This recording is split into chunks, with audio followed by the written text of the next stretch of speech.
Bueno.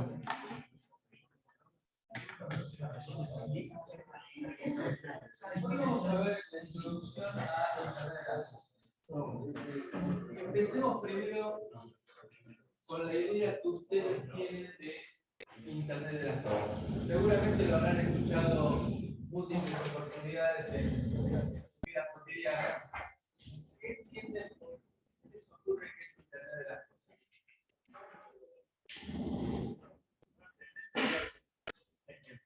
Hoy en día es esa tendencia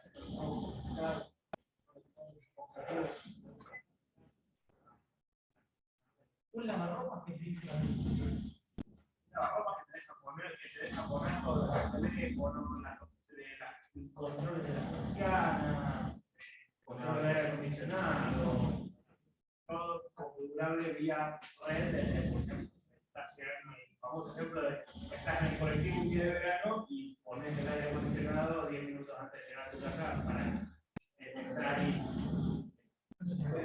es conectar cosas a Internet. Cosas.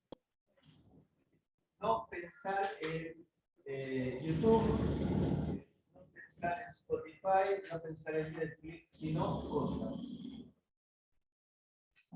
De la misma manera, pensé que iba a tomar alguna acción con el tipo que está con el taladro. A ver, posicionémonos. En general, entonces, estamos separando el mundo de lo que es el entretenimiento del mundo de lo que son las cosas. En el sentido que, si bien el streaming utiliza Internet, está orientado a algo que son muchos bits por segundo. Para conectar el ejemplo de Felipe del aire acondicionado, necesito transmitir imágenes, audio, pocos datos. Y eso es una ventana importante. Internet de las cosas, en general, está orientado a conectar cosas requiriendo poca tasa de bits por segundo y esporádicamente. Hay montones de aplicaciones que exceden la vida cotidiana. Un ejemplo típico que se usa es en la agricultura. Por ejemplo, para los vinos actuales, no es como en la época de los abuelos que en Mendoza levantaban las compuertas, las acequias, y que se inundara todo el viñedo. Sino que los vinos actuales necesitan una dosificación adecuada que le hace un técnico especializado para saber cuántas gotitas de agua hay que ponerle de acuerdo con el viento, de acuerdo con la temperatura, porque así es como funciona el proceso. Y por eso tenemos los vinos de la Gran 7 que tenemos para exportar a todo el mundo. Es decir, no es el viejo vino del Tetrabric o de la botella del litro que viene, son vinos muy orientados que requieren un tratamiento especial. Entonces, lo que tengo que hacer es medir temperatura. Imagínense un viñedo que tenga 1 kilómetro de largo. ¿Qué hago? Tiro un cable de 220 a lo largo del viñedo de 2 por 1 kilómetro de ancho. no pasa ni volverá a pasar. Nunca sucedió y no se repetía. Con lo cual nos da la idea de que tenemos que ver la cabeza desde el punto que vamos a medir cada cuánto la temperatura y la humedad. Cada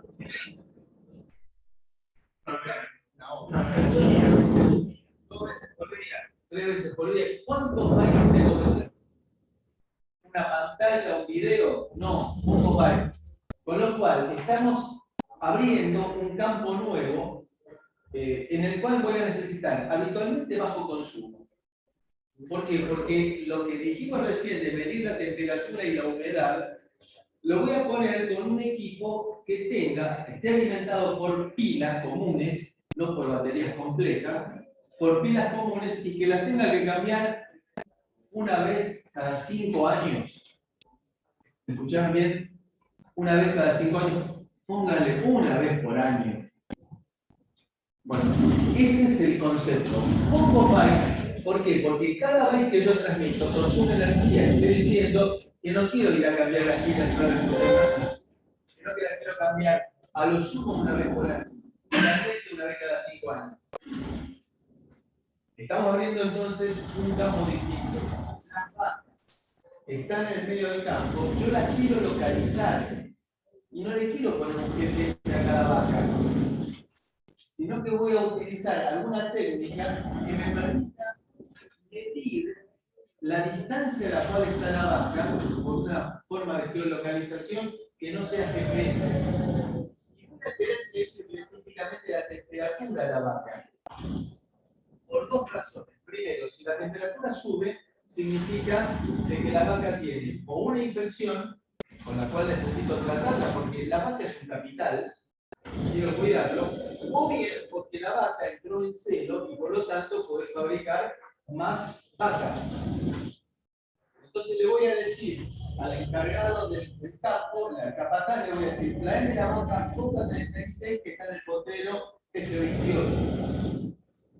Entonces el tipo va con el caballo y va y trae la vaca y veremos qué es lo que tiene. ¿Cómo se hace eso? Bueno, se le pone en la oreja a la vaca un dispositivo microelectrónico, un microcontrolador, en el cual va a estar almacenada qué vacunas le puse, cuándo le puse, qué tratamiento veterinario le hice en la oreja. ¿Por qué en la oreja? Porque es el único lugar en el cual la vaca no se puede rascar, ni contra los árboles ni contra los pobres. Digamos que es un sistema de protección antivaca. Pero claro, la idea es que no tenga que cambiárselo una vez por mes, sino que, aparte no puede ser demasiado grande porque si no se ve de costado la vaca, la cabeza de costado. Con lo cual, el consumo tiene que ser bajo. Fíjense, ese es el mundo en el cual vamos a empezar a charlar. Hoy vamos a hacer la presentación. Sí. No, no sé quién no tiene ahora esta presentación. No, no está en el aula. No, esta presentación es muy dinámica. La voy a subir esta tarde. Es muy dinámica, significa que va cambiando. Sí. En la ciudad, ¿ustedes se imaginan las luminarias de la calle? Hay que verificar de que, primero, no estén quemadas. ¿Cómo me doy cuenta? A la noche voy y miro, está apagada, está quemada. De día voy y miro, uy, está prendida, está funcionando mal el medidor de luz. Ahora, ¿ustedes imaginan una camioneta que vaya recorriendo la ciudad de Buenos Aires completa con los kilómetros que tiene, con un tipo que vaya mirando así para arriba? Digamos que no es eficiente y aparte que hoy en día es inhumano. ¿Qué hacemos entonces? Colocamos zócalos inteligentes en las lámparas. En el cual me va a decir, de día está prendida, me manda un mensajito, o me va a decir, a la noche está apagada. Entonces ya sé directamente, voy con el camioncito a cambiar o la fotocelda o bien la lámpara. ¿Qué más puedo llegar a imaginar? El ejemplo que hemos puesto nosotros cuando hablábamos de microcontroladores y de las ventajas que nos tenían los microcontroladores y que podíamos hacer equipos de medición del consumo de energía eléctrica o de agua con un fulano que se iba con una especie de postnet, del tamaño de un postnet, que iba e ingresaba el valor de la lectura. Es también bastante inhumano y fácil de que al 15º valor que tiene que ingresar, a uno le viene un consumo negativo y a otro le va a venir un consumo de industria siderúrgica. ¿No es más fácil colocar un microcontrolador con un transmisorcito de estos que estamos hablando de Internet de las cosas y que 2 veces por mes, supongan, 2 veces por mes, me mande el consumo de energía o el consumo de agua? Y si quiero, puedo llegar, o consumo de gas. Y son campos distintos. El consumo de energía eléctrica es algo separado, Porque para el consumo de gas y para el consumo de agua no puedo llegar con 220, está prohibido por la legislación. Entonces tengo que poner el sistema con pilas. Para medir energía eléctrica no tengo problemas porque estoy conectado a los 220. Todo esto nos va configurando un mundo distinto, en el cual, y digamos que esto da para una charla de café bastante extensa, o cambiamos a el espectro del ser humano, o el ser humano va a quedar desocupado. Porque ¿cuánta gente de la que iba mirando a ver si estaban quemadas las lámparas se quedaron sin trabajo? Entonces, el mundo va migrando hacia otro lado, supuestamente derivar a los seres humanos para las tareas que son imprescindibles. Para las tareas que sean rutinarias, las máquinas los hacen mejor. Es muy cruel lo que estoy diciendo, parece cruel, pero es la realidad. Dijimos de que el operario puede transponer cifras y no puede llegar a un consumo negativo y a otro le va a llegar a un consumo exorbitante.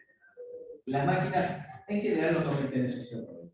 Con lo cual hay una serie de libros, hay un argentino que está radicado en Estados Unidos y que aparece en CNN, que se llama Andrés Oppenheimer, que tiene un libro escrito en el cual tenemos que cambiar nuestro sistema de educación, porque ya el sistema de educación de hace 50 años, para formar gente que se vaya a anotar en una planilla el estado del medidor, ya no sirve. Entonces, tenemos que cambiar, y eso, bueno, es un tema para otra charla. Bueno, lo que hicimos ahora fue presentar un montón de aspectos. Vamos a ver también aspectos en la medicina y en la telemedicina. También lo vamos a hablar.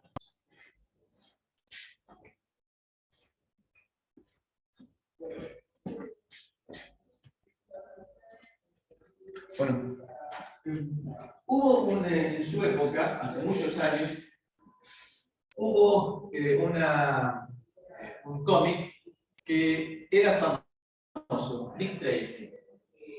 Dick Tracy, estoy hablando de 50, 60 años atrás, Dick Tracy era un detective que hablaba con el reloj, se comunicaba con el reloj. Este es un dibujo real de la serie. Fíjense, en esa época decían que eso era una locura, digamos que era inimaginable. Por eso, ¿qué es imposible? Que hoy en día no se pueda hacer, no significa que sea imposible. En el año 99, Hewlett Packard sacó la primera computadora en la cual tenía pantalla táctil. ¿Ustedes se enteraron? No. No tuvo éxito. La única que vi fue acá en la universidad, que la tenía un ingeniero que ahora trabaja en otra área. No tuvo éxito. ¿Por qué? Porque era inconveniente. En ese momento parecía que era imposible tener una pantalla táctil. Bueno, creo que la vida nos ha demostrado que se necesitaron 9 años, porque en el 2008 fue que apareció el iPhone, en el cual la pantalla táctil forma parte de nuestra vida, hasta para identificarnos. De vuelta, lo que vamos a tratar de ver en esto no es ciencia ficción. Seguramente, cuando ustedes vean alguno de los videos, van a decir, ah, sí, claro, bueno, no hay nada imposible, son cosas triviales y son cosas fáciles de implementar. Y esto lo que decía es muy importante. Es un nicho en el cual ustedes pueden encontrar mucha actividad.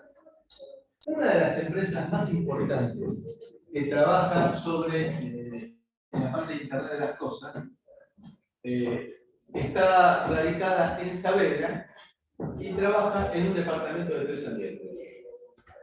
Lo que sería el hall lo utilizan como recepción. En uno de los que serían dormitorios está el laboratorio de desarrollo y en el otro dormitorio está el armario.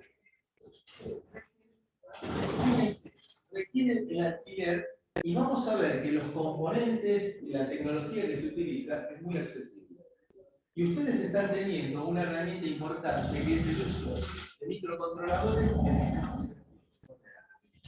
Lo que viene ahora es, ¿se acuerdan que hablamos antes de modems? Dijimos que en realidad el concepto de modems pasaba a ser algo decir.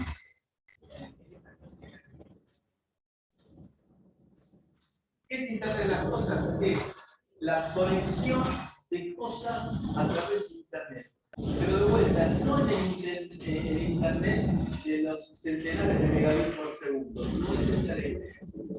Mosaic fue el primer navegador en Internet. Para lo que es Internet, estamos hablando de 25 años atrás, más de 25 años. Uno tenía que escribir como un condenado porque no era gráfico. Entonces, todo era sobre pantalla negra y uno escribía. Y lo que recibía era habitualmente texto. De vez en cuando alguna imagen.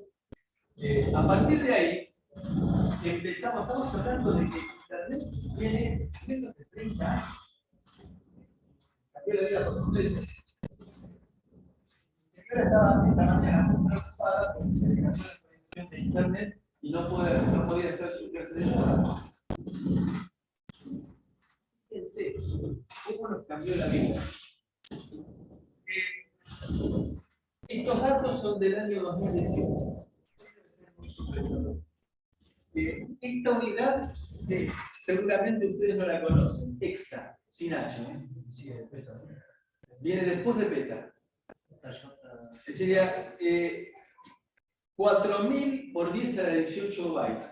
Es la cantidad de datos, insisto, datos, porque después vamos a ver un triangulito que es muy significativo y que les recomiendo que lo guarden en su memoria. De bytes para el año 2018. Es una cifra que se nos escapa por momento. Pero imaginen lo siguiente, para tener una idea. Si nosotros cada byte lo asimilamos a un símbolo ASCII, una letra, y esa letra la ponemos en una hoja de libro y armamos libros con esos datos, con eso llegaría a mirar todos los libros 80 veces la distancia entre la Tierra y el mundo. 80 veces. Esa es la cantidad de bytes que andan dando vuelta por Internet. No estoy diciendo información, estoy diciendo datos, bytes. Bien despectivo. ¿Por qué? Porque hay que separar lo que son bytes, datos, de lo que es información. Imagínense, ustedes entran en Google. Algo que yo ya no. Me recontra cansó con la publicidad. Entran en Google. Dicen Cortex. ¿Qué les aparece? ¿Probaron alguna vez? Háganlo. Entren en Google y pongan Cortex. A ver qué aparece.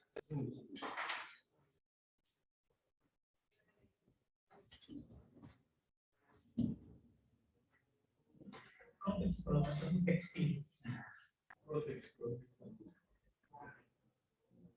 Corteza cerebral.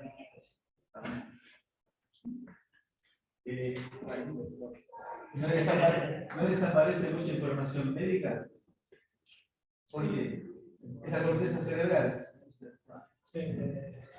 ¿Eso qué es? ¿Información lo que estuvieron buscando recién? Son bytes. ¿Qué es información? A ver, para ustedes, Cortex, ¿qué es? ¿El microcontrolador? Entonces, cuando ustedes entren y encuentren la hoja de datos del STMF 401R, eso para ustedes es información. A ver, si uno utiliza el mecanismo, como lo llamaba un amigo, indecarnase fuera, si uno dice Cortex y empieza a bajar los números, se va en contra lo cual, desde el punto de vista, es falso. Lo que uno descarga después no lo lee. con una pila así de información sobre el cerebro, ¿para qué lo bajé? Entonces, ¿cómo hago yo para pasar de datos, de bytes así, a información?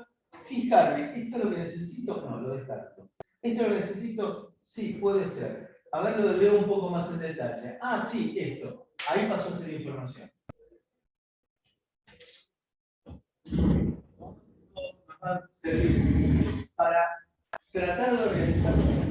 Entonces, la cantidad de bytes que hay en Internet es descomunal. Hasta cómo armar una bomba. Si uno entra en la Deep Web, una bomba o cómo cultivar cannabis. Todo esto es algo de 20 años, porque Internet se empezó a difundir a fines del siglo XX.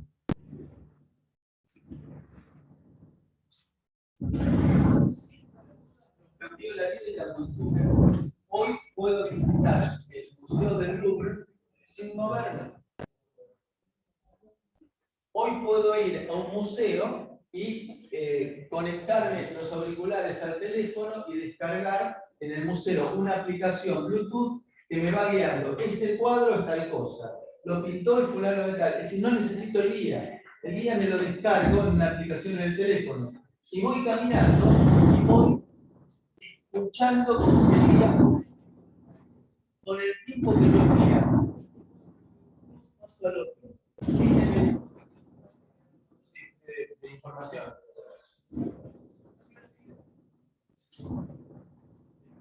Díganme, ¿cuántos de ustedes a la mañana no están a salir vestido?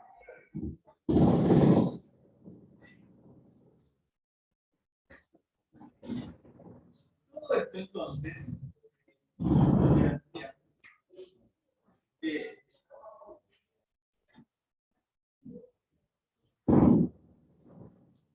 con la aparición de los celulares inteligentes y de las tablets, cambió la forma de la vida. ¿Qué es lo que nos permite, por ejemplo, viajar, digamos, es leyendo, y acá estoy llevando cerca de 150 libros. Estoy cambiando la lectura de acuerdo, por ejemplo, con la misa. Fácil, bueno,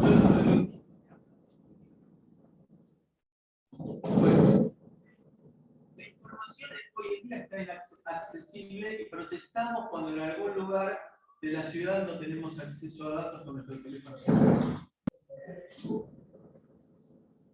Entonces, ¿cómo fue que pasó todo esto? Fundamentalmente por la gran conectividad. Hoy en día, la empresa de Jeff Bezos, la empresa de satélite, coloco que 10.000 satélites en órbita. 10.000. Jeff,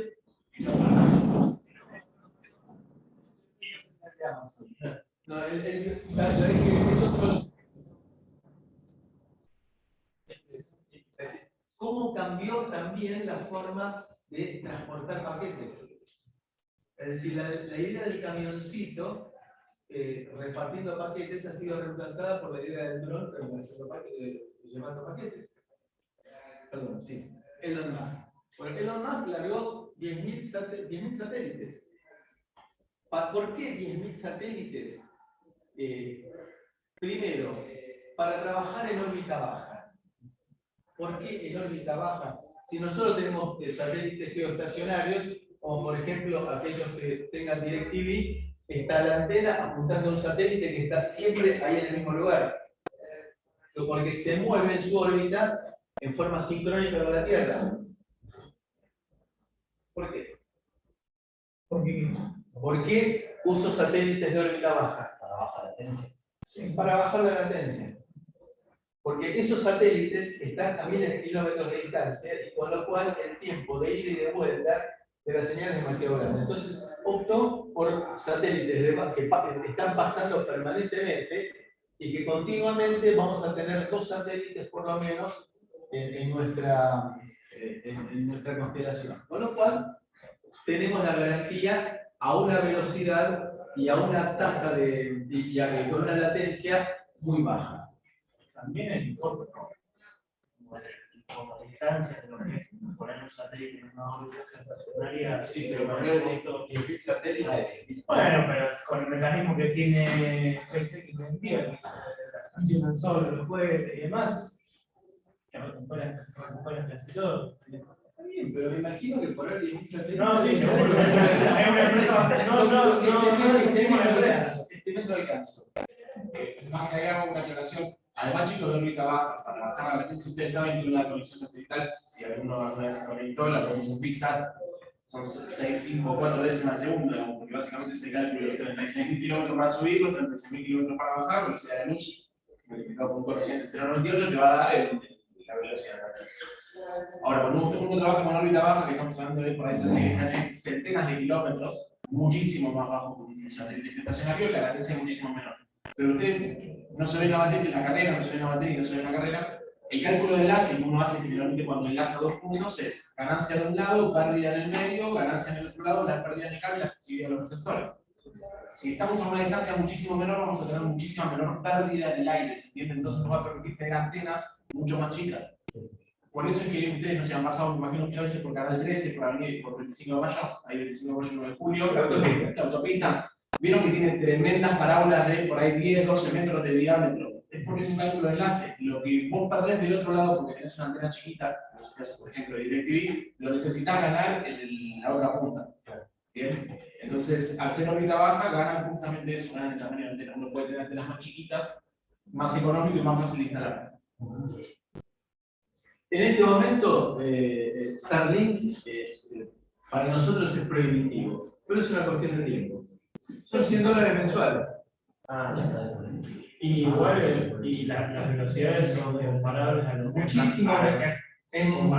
son cableadas. De acá seguro. Es mayor y cableada. Siempre. Creo que son 400 megabits por segundo.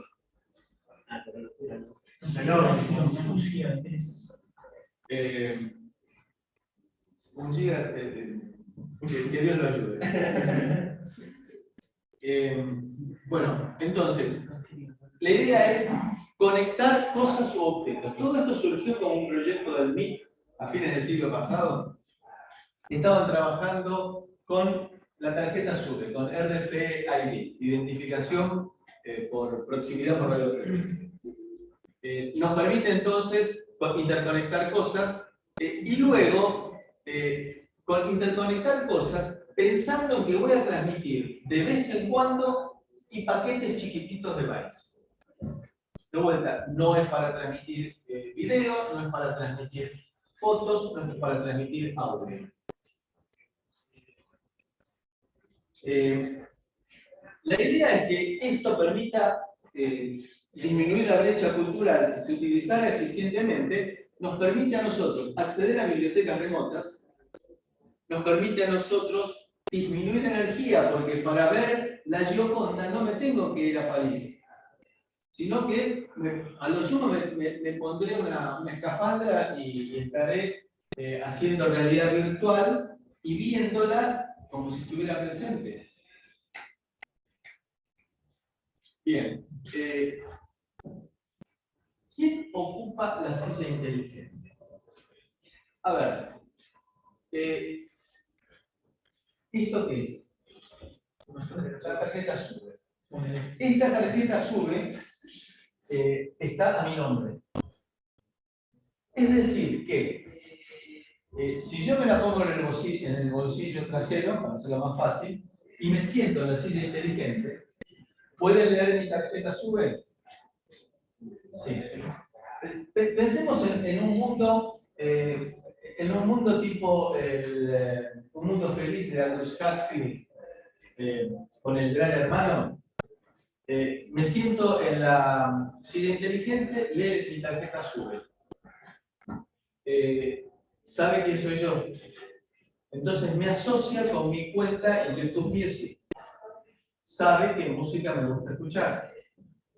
Me asocia con mi cuenta en Amazon Prime y en Netflix. Sabe qué videos me gusta ver.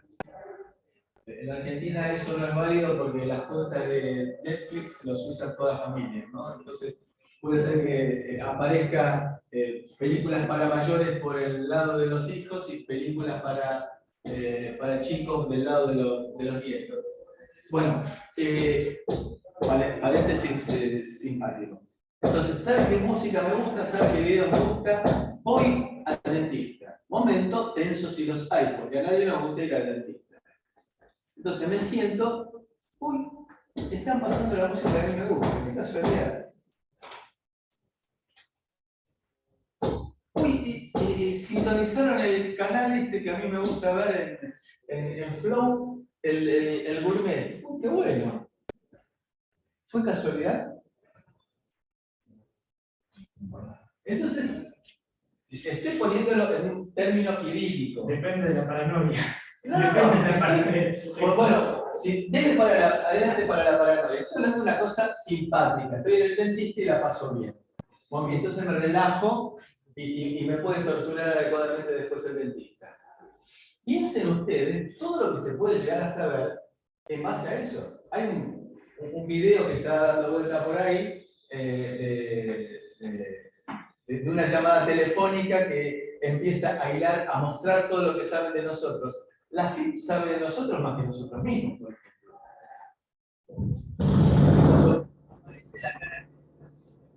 Cuando entra en la FIP, que dice, felizmente de muy bajo, es un montón de transacciones con la tarjeta de crédito, todos los ingresos que tienen. Todavía más.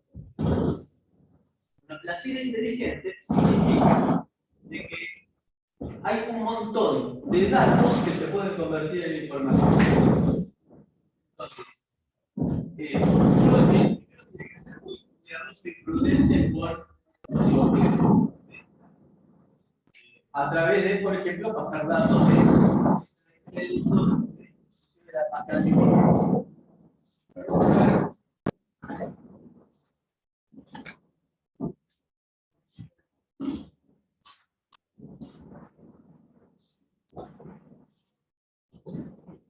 Nos levantamos en la mañana, salimos y automáticamente se va a adecuar la temperatura porque no hay nadie en la casa.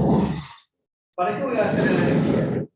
¿Para qué voy a tener que abrir el auto si ya se da cuenta de que estoy saliendo? No es que se rompe el auto, sino que empieza a mostrar toda la electrónica, radiofrecuencia que se abre el auto, automáticamente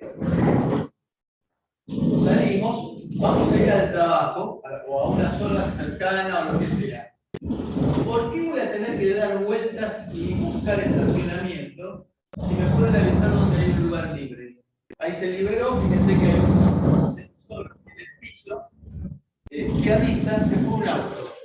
Porque ustedes piensen que cuando estamos dando vueltas para conseguir estacionamiento, estamos gastando combustible y entorpeciendo el tránsito, gastando mal el combustible. Esa información va a la nube y de la nube me avisa diciendo dónde voy a poder estacionar sin tener problemas. Ahí está marcado donde tengo un lugar para estacionar. Si es absurdo lo que estoy diciendo, no, que sí.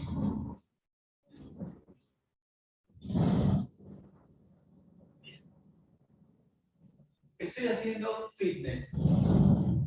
He tenido, supóngase, no es mi caso, supóngase, tuvo problemas cardíacos. Entonces, está haciendo fitness, pero hay que avisarle a la médica que está viendo en su tablet que está desarrollando bien, que no tiene ningún problema.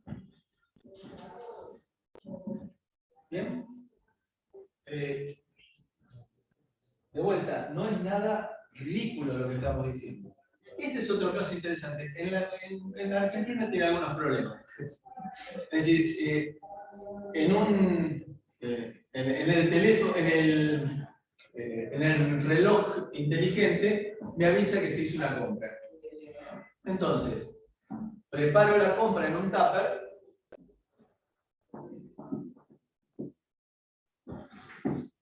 Tendría que esperar el camioncito de Mercado Libre que lo venga a buscar, o de Amazon, pero hay otra solución. Yo no lo dejaría en Buenos Aires en la calle. No tardaría simplemente con algún utensilio o algo, bajarme con películas. De lo que hemos visto, ¿hay algo que es ciencia ficción? No. Es acomodar las piezas de rompecabezas. Ustedes tienen buena parte de las piezas de rompecabezas ya. Tenemos que agregar algunas más. Y después darle la suerte de imaginación. Bueno, comenzó todo con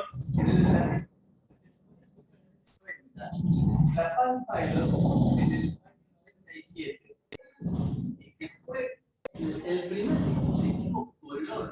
Yo tengo la Palm Pilot color. Mis hijos, no, la Palm Pilot, que mis hijos era la forma de tranquilizarlos.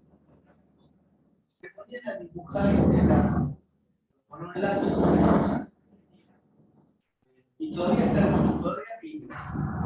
Es maravilloso. En esta época era maravilloso. Ahí fue donde comencé a conocer a Bluetooth. Que viene un adaptador para no tener, claro, para descargar, hacer backup de los datos de la tarjeta, había que conectarlo a la computadora y con Bluetooth se simplificó las cosas. En el año 2007, el 29 de julio, apareció el iPhone. El iPhone tiene 15 años. El iPhone fue el primer teléfono. Hasta ese momento, los teléfonos venían con un teclado mecánico. Había sido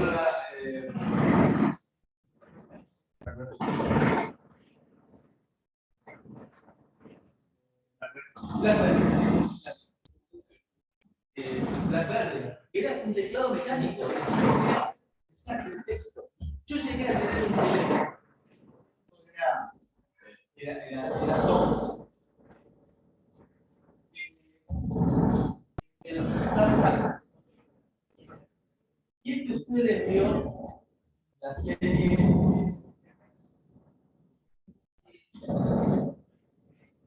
¿Qué usaban para conectarse a internet?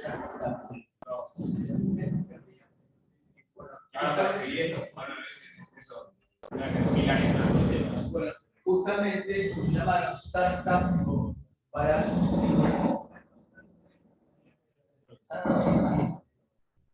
bueno, llegué a tener un teléfono top en su momento que servía para recibir mensajes, no para enviar mensajes. Bueno, en 15 años nos cambió la vida. Me pasó,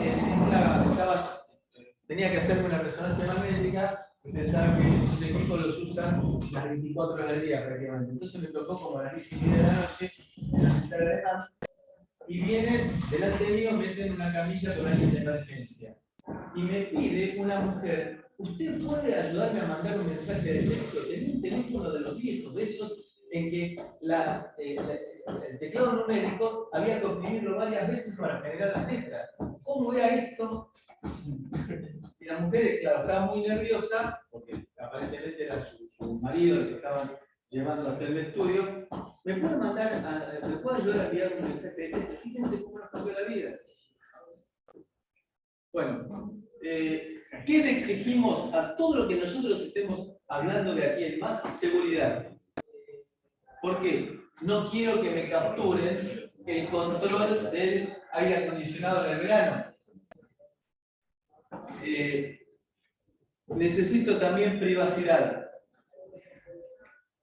Necesito estar antivirus, evitar virus, infecciones de virus en el equipamiento. evitar que me lo capturen, el ransomware. En el hogar tenemos infinidad de ejemplos. Ya lo hemos mencionado, tenemos el aire acondicionado, el lavarropas que funciona con la energía eléctrica más barata, la heladera que me avisa que me estoy quedando sin leche. Bueno, todo ese tipo de cosas. Telemedición y telecontrol, que lo hemos mencionado recién, porque puedo medir el estado de las lámparas, de la iluminación, y tomar decisiones de ir a cambiarlas, por ejemplo. Y después dispositivos usables, wearables. Como por ejemplo, el caso de la pulsera que tenía la mujer que estaba haciendo fitness. Esa pulsera es un usable. Es decir, tengo también, por ejemplo, los que somos operados de cataratas, no podemos enfocar porque nos han reemplazado la lente natural por una lente fija. Entonces, ¿qué impediría ponernos una lente de contacto que detecte hacia dónde yo quiero enfocar y que regule esa lente que me coloque, que la regule para poder enfocar? ¿Fue claro lo que dije? ¿Qué impide eso? Por supuesto, por eso no es imposible, es una cuestión de tiempo. Digamos, wearable es una de las palabras en las cuales es muy difícil traducir. Usables. Por ejemplo, la gente que se tiene que poner, que ha tenido algún tipo de problema médico y que tiene que estar siendo monitoreada, por ejemplo, con un holter. Hoy en día existen holters que se utilizan durante una semana entera y los datos se envían vía transmisión celular a un lugar fuera del país, en Estados Unidos, en el cual se hace un monitoreo y se saca más el jugo de los datos para detectar, por ejemplo, arritmias. Nanosensores. ¿Por qué? Supónganse una persona que tiene un problema, tiene un tumor localizado. ¿Por qué razón tiene que ingresar drogas que le afectan todo el cuerpo? Si sería mucho más fácil poner una nanomáquina sobre el tumor, que se puede hacer, y que vaya dosificando la droga para destruir el tumor sin necesidad de que pase por todo el resto del cuerpo. Todas estas son ventanas que se nos están abriendo de lo que significa Internet de las cosas. Vamos a tener múltiples redes, es decir, va a haber una red central que sería Internet, al cual voy a tener el automóvil, la casa, lo que yo tenga que esté usando, voy a tener el trabajo, las maquinarias del trabajo, voy a tener toda la parte de entretenimiento, todo eso conectado a una única red. Es decir, voy a tener subredes conectadas a una única red. ¿Qué sería Internet?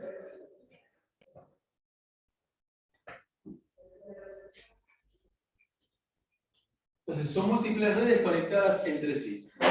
Y vamos a ver dos ejemplos para redondear esta introducción. El automóvil. Hoy en día, los automóviles de calle tienen una enorme cantidad de transductores para medir cualquier cosa. Es decir, cuando uno va a hacer el service, colocan en la interfaz CAN, que es una interfaz propia para los automóviles, y que hoy se derivó hacia la industria, un monitor que mide un montón de parámetros que se han ido obteniendo con cosas particulares. Por ejemplo, sobretensión de la batería, indica problemas de carga. Problemas en la conducción. Bueno, todo eso queda almacenado en la computadora central, colocan un monitor y obtienen esos datos. Entonces, tenemos una gran cantidad de transductores y que tenemos desde el auto la posibilidad de transmitirlos a receptores que vayan tomando el estado de los parámetros internos del vehículo. De esta manera, aparte del automóvil, va a haber muchos dispositivos conectados desde la iluminación, el parquímetro, conectados. Y de esa manera voy a poder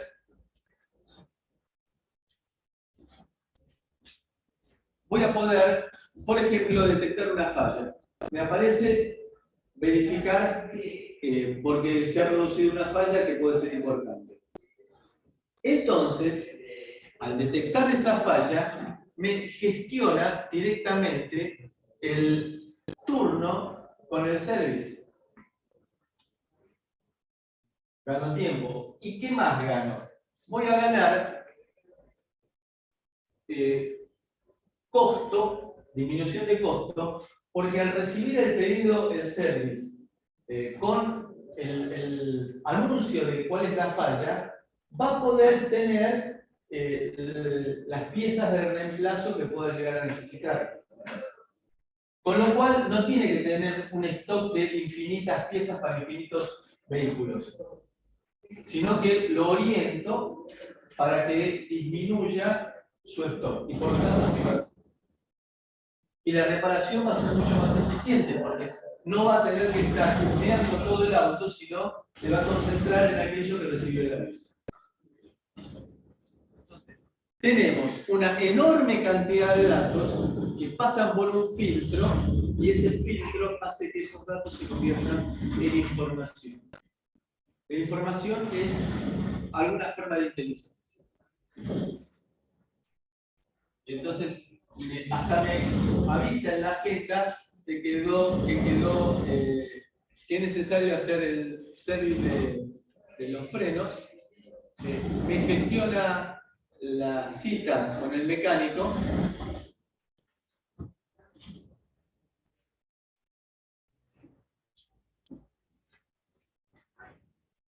Y también los fabricantes pueden utilizar los datos que estoy generando para modificar el automóvil cuando ven que hay algún tipo de falla que se repite periódicamente, y por lo tanto me conviene hacer un replanteo del vehículo. Entonces cambio el vehículo, ciertos aspectos del diseño del vehículo en base a los datos que fueron juntando de los infautos que compraron la primera versión del vehículo.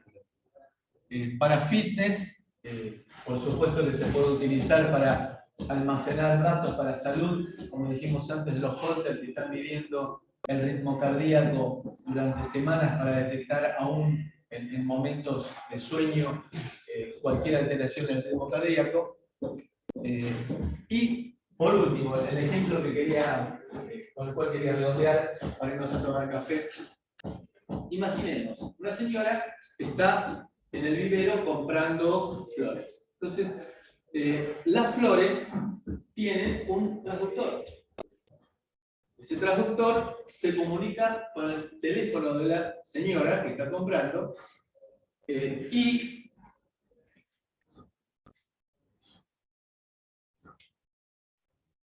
le dice, por ejemplo, que esa flor que estaba viendo recién es una orquídea blanca que fue producida en los Países Bajos y que cuesta 19,99 euros y que está libre de pesticidas.